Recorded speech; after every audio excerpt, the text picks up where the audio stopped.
महाराष्ट्र शासनाने वर्ष 2016 पासून 16 मार्च ते 22 मार्च या कालावधीत जलजागृती सप्ताह साजरा करण्याचे ठरविले। याच अनुषंगाने जलसंपदा विभागाअंतर्गत मध्यम व लघु पाटबंधारे उपविभाग क्रमांक 3 च्या चांदूर बाजारच्या कार्यालयामार्फत विविध उपक्रम राबवून जलजागृती सप्ताह साजरा करण्यात आला। या विषयावर पाण्याचे महत्त्व शालेय जीवनापासूनच बिंबवले तर त्याचे दूरगामी परिणाम होऊ शकते। याच उद्देशाने चांदूर बाजार येथील आनंद प्रायमरी स्कूल येथे पाण्याचे महत्त्व व पाण्याची बचत या विषयावर मार्गदर्शन कार्यक्रम आयोजित करण्यात आला होता।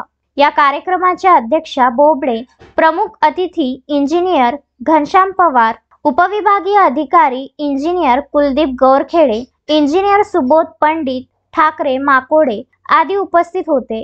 कार्यक्रमादरम्यान घनश्याम पवार यांनी विद्यार्थ्यांसोबत हसत खेळत संवाद साधत विद्यार्थ्यांना पाण्याचे महत्त्व, पाण्याची बचत करणे का गरजेचे आहे याबाबत सविस्तर मार्गदर्शन केले। यावेळी इंजिनियर गौरखेडे यांनीही पाण्याचे महत्त्व या विषयावर मार्गदर्शन केले। कार्यक्रमादरम्यान वर्ग 7वी ची विद्यार्थिनी कडू हिने सुद्धा उपस्थित शालेय विद्यार्थी यांना पाण्याचे महत्त्व समजावून सांगितले। कार्यक्रमाच्या अध्यक्षा बोबडे यांनी आपले विचार मांडताना त्या म्हणाल्या की शालेय विद्यार्थ्यांना इयत्ता 3री पासूनच पाण्याची बचत व पाण्याची गरज या विषयावर शिकवले जातात। कार्यक्रमादरम्यान उपस्थित सर्वांना जलप्रतिज्ञाही देण्यात आली।